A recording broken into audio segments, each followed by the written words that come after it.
ஒவ்வொரு வருஷமும் நவம்பர் 30ஆம் தேதி கம்ப்யூட்டர் செக்யூரிட்டி டே அப்படின்னு அனுசரிக்கப்படுது. கம்ப்யூட்டரை எப்படி சேஃபாக ஆப்ரேட் பண்ணணும் அதை பற்றி ஃபோக்கஸ் பண்ணி அதில் நிறைய பாயிண்ட்ஸ் எடுத்துக்கணும்.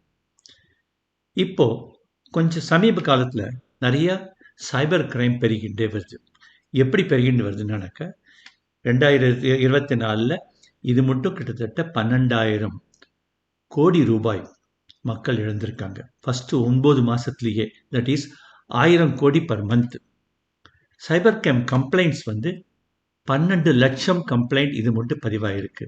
ஆல்மோஸ்ட் ஒரு நிமிஷத்துக்கு 2 சைபர் கிரைம் கம்ப்ளைண்ட் ஃபைல் ஆகிட்டு இருக்கு. அப்படின்னு என்ன அர்த்தம் நடக்க அவ்வளவு துரிதமாக சைபர் கிரைம் பெருகிட்டே வருது. இப்போ இதில் இன்னும் ரிப்போர்ட் பண்ணாதது நிறையா இருக்கும், இதில் வேற இருக்குது.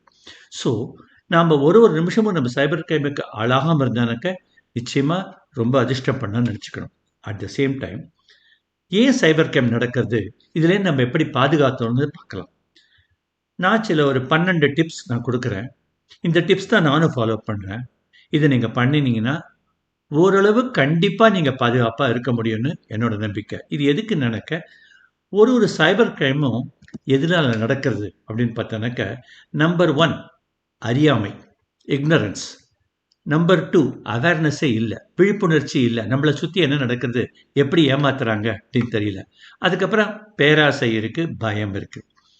இதில் முக்கியமான விஷயம் நம்ம அட்ரஸ் பண்ண போகிறது அறியாமை.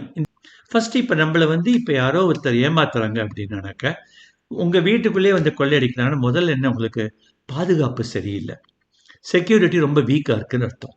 ஸோ உங்களுடைய ப்ரொஃபைல் அந்தரங்கங்களை ரொம்ப பாதுகாப்பாக வச்சுக்கணும். எதை பாதுகாக்கணும், நம்ம உங்களுடைய டிஜிட்டல் அசட்னு பேர்.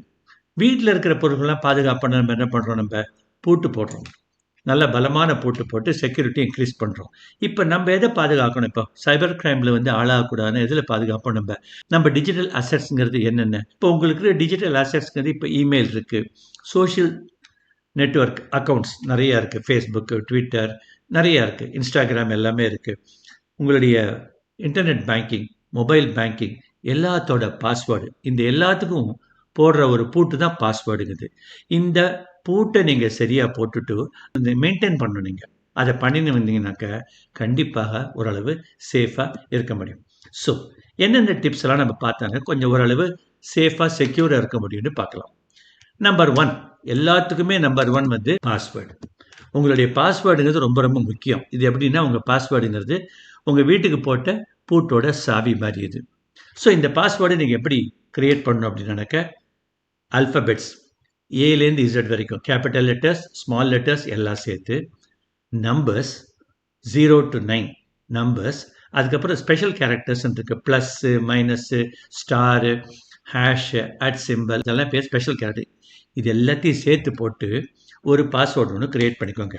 இதில் முக்கியமான விஷயம் என்னன்னாக்க, இது எவ்வளோக்கு எவ்வளோ லாங்காக இருக்கோ அவ்வளோக்கு எவ்வளோ இந்த பாஸ்வேர்டை உடைக்கிறது கஷ்டம். இந்த பாஸ்வேர்டு எப்படி இருக்கணும்னாக்க, உங்களால் ஈஸியாக ஞாபகம் வச்சுக்க முடியறதா இருக்கணும், ஆனால் மற்றவங்களுக்கு ஈஸியாக கெஸ் பண்ண முடியாதபடி இருக்கணும். உங்களுக்கு பிடிச்சமான சில விஷயங்கள்லாம் எடுத்து அதில் சேர்த்து வச்சு, அதில் சில நம்பர் போட்டு, சில ஸ்பெஷல் கேரக்டர் ப்ளஸ்ஸு மைனஸ்ஸு அதெல்லாம் போட்டு சேர்த்து வச்சு பண்ணிங்கன்னாக்க, இந்த பாஸ்வேர்டு தான், இது மீறி உங்கள் கோட்டைக்குள்ளே யாரும் நுழைய முடியாது. அதில் முக்கியமான விஷயம், மினிமம் 20-25 கேரக்டர் வைங்கோ, ரொம்ப ரொம்ப கஷ்டம். அதே மாதிரி இந்த பாஸ்வேர்டை அடிக்கடி மாற்றணும். நீங்கள் ஒரு மாதத்துக்கு ஒரு வாட்டியோ 2 மாதத்துக்கு ஒரு வாட்டியோ மாற்றணும் அதை. அதே மாதிரி ஒரு வாட்டி மாற்றுற போதும் பழைய பாஸ்வேர்டை திருப்பி வைக்காதீங்க, வேறு புதுசாக காயின் பண்ணி வைங்க. எங்கெல்லாம் முடியுமோ அதுக்கு மல்டி ஃபேக்டர் ஆத்தென்டிகேஷன் பேர். அதை இமெயில், வாட்ஸ்அப் எல்லாத்துக்கும், அதாவது உங்கள் பாஸ்வேர்டு மட்டும் இல்லை, இன்னொரு ஃபேக்டர், பாஸ்வேர்டுங்கிறது ஒரு ஃபேக்டர், இன்னொரு ஃபேக்டர் உங்களுடைய ஃபிங்கர் பிரிண்ட் இருக்கலாம், இல்லைன்னா உங்களுக்கு ஓடிபி இருக்கலாம். அந்த மாதிரி வச்சானாக்க எவ்வளோக்கு எவ்வளோ முடியுமோ உங்களுடைய கோட்டையை நீங்கள் ஸ்ட்ராங் ஆக்குறீங்கன்னு அர்த்தம். So number 1 point is secure your asset through your password. உங்களுடைய டிஜிட்டல் சொத்துக்களை பாஸ்வேர்டு மூலமாக பாதுகாத்து கொள்ளுங்கள். இது எல்லாத்துக்குமே முக்கியம். உங்கள் இமெயிலுக்கோ, வாட்ஸ்அப்புக்கோ, சோஷியல் நெட்வொர்க் அக்கௌண்ட்டுக்கோ எல்லாத்துக்குமே பாஸ்வேர்டு தான் கீ உங்களுக்கு. ஓகே. 2வது, எப்படி நம்மளுடைய அக்கௌண்ட் எப்படி ஹேக் பண்ணுறாங்க, எப்படி என்னோடய இமெயில் அக்கௌண்ட் ஹேக் பண்ணுறாங்கன்னு நினைக்க, உங்களுடைய டேட்டாலாம் எங்கேயோ லீக் ஆகுது. என்ன டேட்டா, உங்கள் ப்ரொஃபைல் டேட்டா. உங்கள் ப்ரொஃபைல் டேட்டாங்கிறது என்ன, உங்களுடைய Aadhaar card, PAN card, licence எதுலெல்லாம் உங்கள் பேர், உங்கள் பெற்றோர்கள் பேர், உங்கள் மெயினாக உங்கள் டேட் ஆஃப் பர்த்து, இதெல்லாம் எங்கெல்லாம் இருக்கோ அதெல்லாம் உங்களுக்கு ரொம்ப ரொம்ப ஜாகிரதையாக இருக்கணும். நீங்கள் வெளியில் எங்கேயாவது ஷேர் பண்ணுற போது அனாவசியமாக கொடுக்காதீங்க. ஒரு எக்ஸிபிஷனுக்கோ ஒரு மாலுக்கோ போனால் ஒரு லக்கி ட்ரா நடக்கிறது, உங்களுடைய ஃபோன் நம்பரையும் உங்களுடைய மெயில் ஐடியும் ட்ராப் பண்ணுங்கன்னு சொல்லுங்கள். பண்ணவே பண்ணாதீங்க. இதெல்லாம் சேர்த்து வச்சு தான் உங்கள் ப்ரொஃபைலை பில்ட் பண்ணுறாங்க. உங்கள் ஃபோன் நம்பர், உங்கள் இமெயில் ஐடி, உங்கள் டேட் ஆஃப் பர்த்து, உங்கள் அப்பா அம்மா பேர், இருக்கிற லொக்கேஷன், இதெல்லாம் சேர்த்து வச்சு தான் உங்களுடைய ப்ரொஃபைலை பில்டு பண்ணி மெதுவாக உங்கள் கோட்டைக்குள்ளே நுழைவாங்க. அதனால் கண்டிப்பாக கொடுக்காதீங்க. அதையும் மீறி சில சமயம் நீங்கள் உங்கள் பேங்க்கில் கேட்பாங்க, எனக்கு கேஒய்சிக்காக உங்களுடைய ஆதார் கார்டோட காப்பி கொடுக்குன்னு கேட்பாங்க. கொடுக்குற போது நம்பர் 1 மாஸ்க்டு ஆதார்னு ஒன்று இருக்குது. நீங்கள் போய் ஃப்ரீயாக டவுன்லோட் பண்ணிக்கலாம். அது கொடுங்க. அதில் கொடுத்தீங்கன்னாக்க ஃபுல் ஆதார் நம்பர் வராது, மாஸ்க் ஆகிருக்கும். தேவையில்லாதெல்லாம் எக்ஸ் பண்ணிருக்கோம், அது கொடுத்தா போகிறோம். அதுவும் இல்லைன்னா நீங்கள் உங்கள் பேன் கார்டே கொடுக்குற போது எந்த டீட்டெயில்ஸ்லாம் தேவையில்லையோ அதெல்லாம் மாஸ்க் பண்ணுங்க. மேலே எக்ஸ்னு பேனாவால் எழுதிருங்க போகிறோம். இந்த மாதிரி பண்ணிங்கன்னாக்க யாரும் உங்களுடைய ப்ரொஃபைலை மிஸ்யூஸ் பண்ண முடியாது.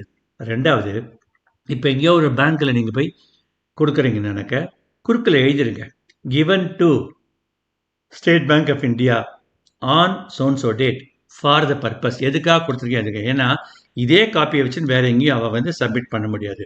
இந்த ப்ரொஃபைல் டேட்டா லீக்னால தான் பாதி பிரச்சனைகள் நமக்கு வருது. மூணாவது பாயிண்ட் என்னன்னாக்கா, நம்ம யூஸ் பண்ணுற நெட்வொர்க்.